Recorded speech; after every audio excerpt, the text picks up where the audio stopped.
O tema de hoje é: por que uma estratégia funciona com uma criança com TDAH e com a outra não? O primeiro erro é acreditar que existe uma estratégia que serve para todas as crianças com TDAH. Isso é um erro, porque cada criança tem uma história.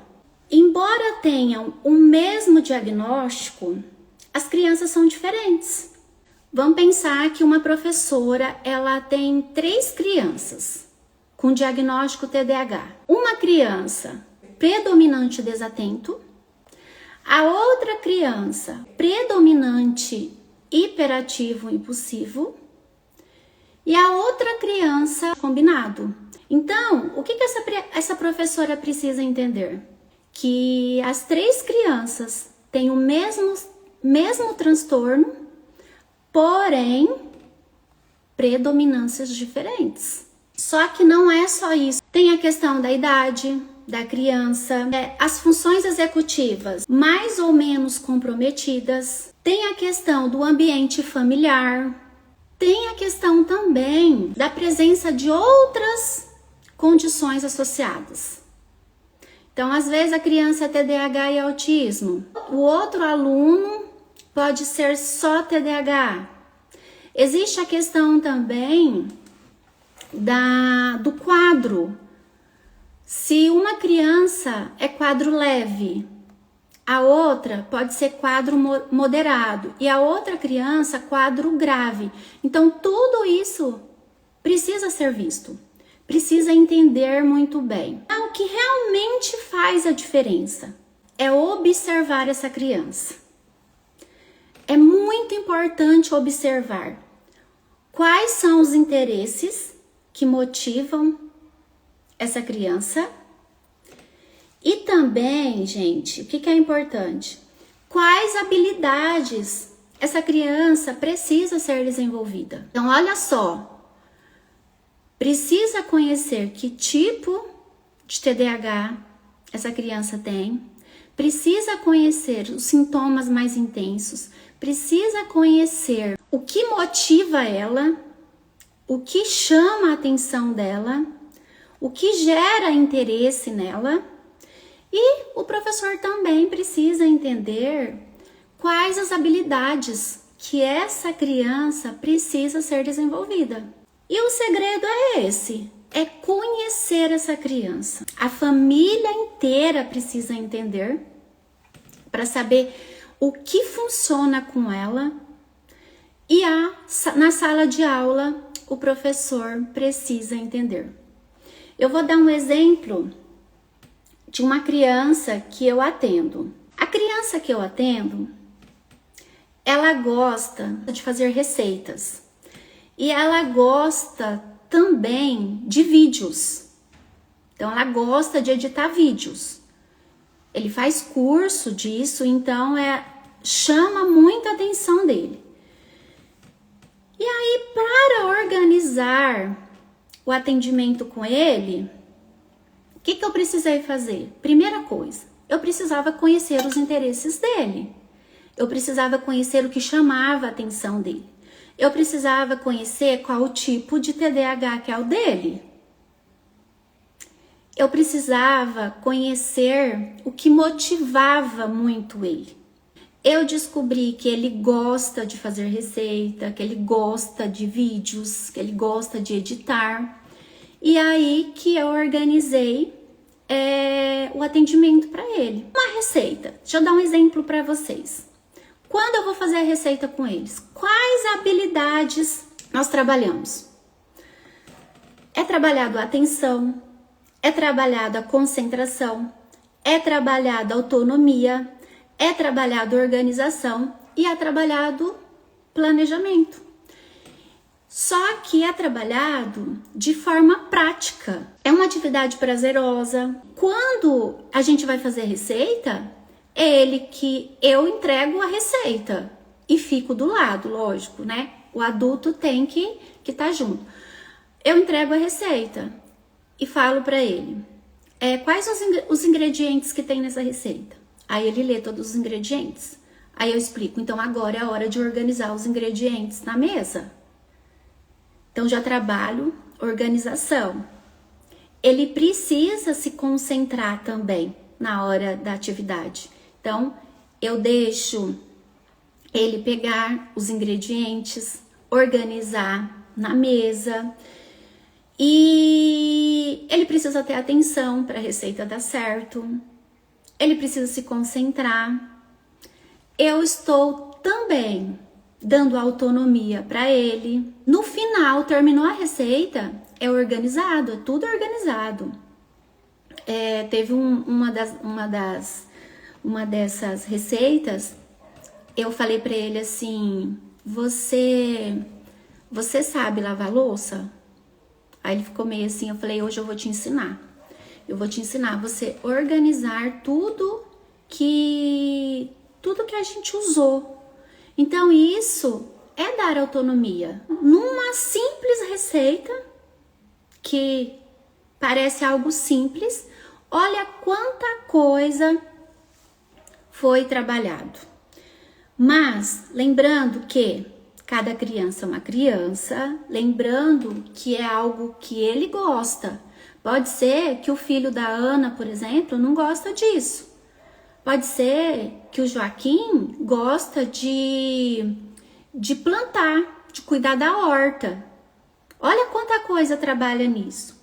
Escolher a sementinha, preparar a terra.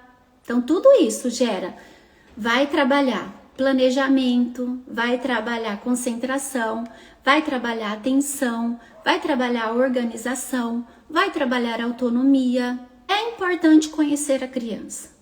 Ponto principal, tanto a família quanto os professores.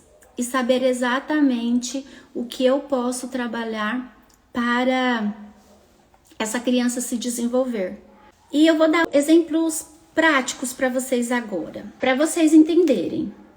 Porque nem todas as estratégias que eu tive sucesso com a criança, eu tenho com a outra.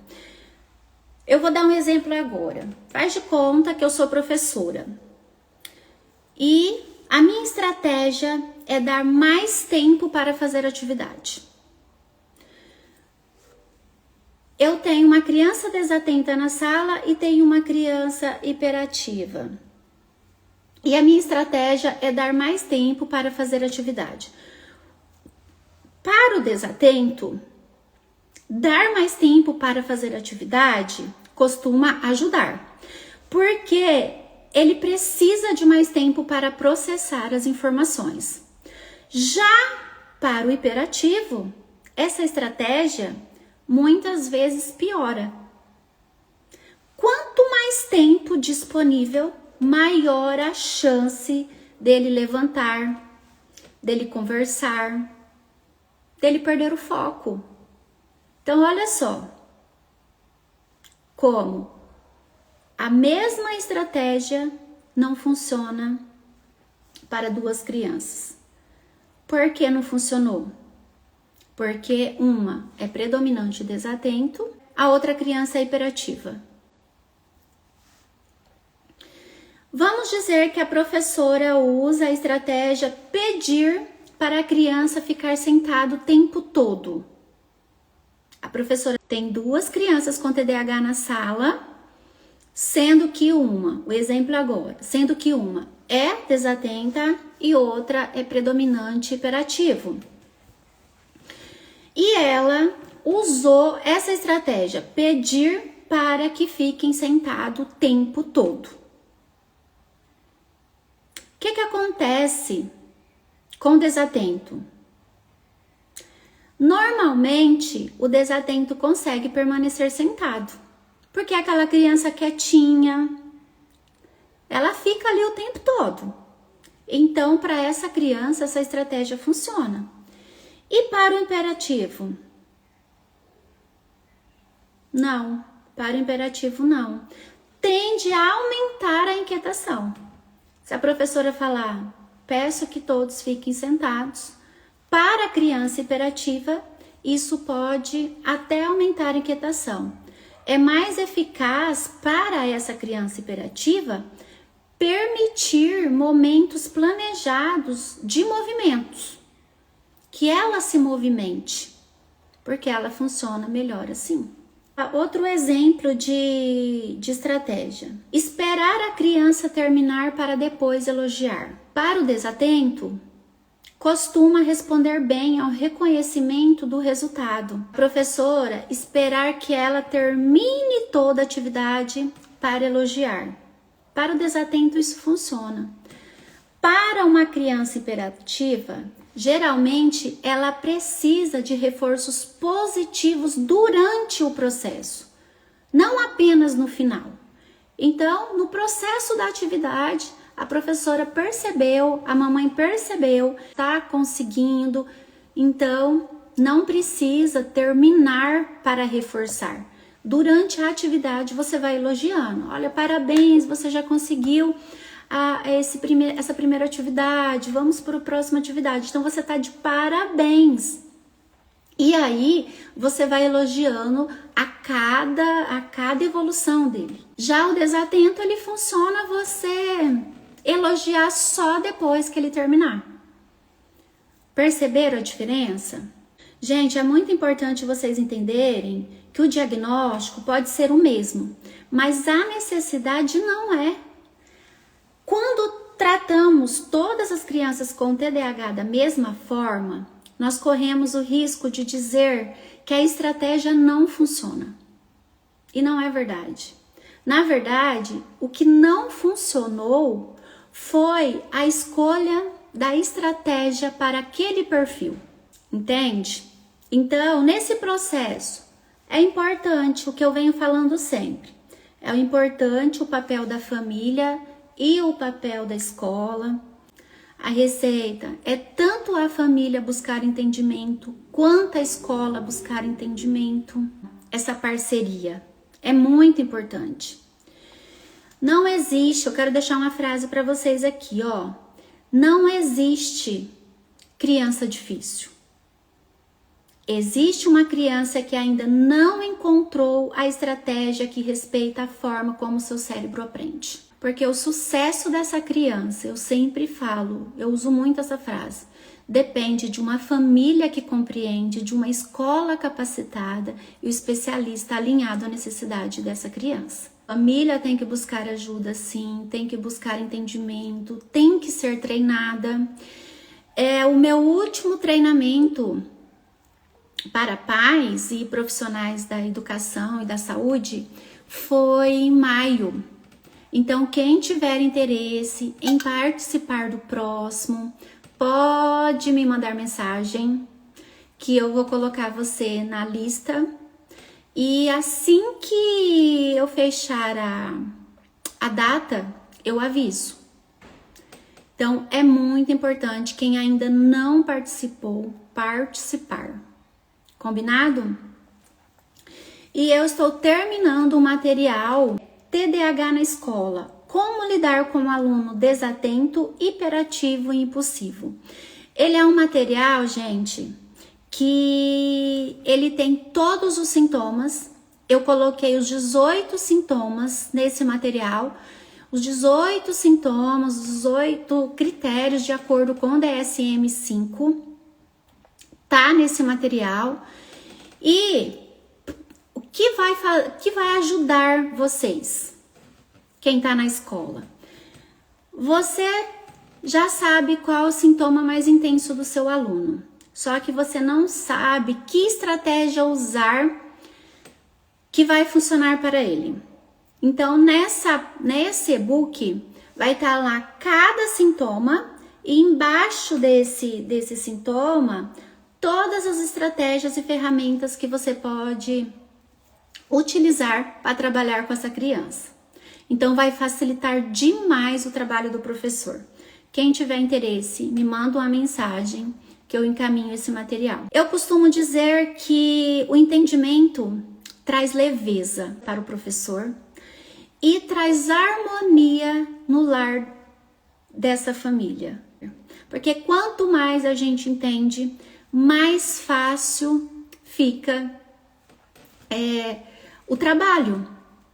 Eu acredito que todo professor pense assim, quer ver o seu aluno aprendendo com facilidade. Não é verdade? Quando eu dava aula era assim. Eu ficava muito feliz quando o meu aluno evoluía. E eu acredito que todo professor pensa dessa forma.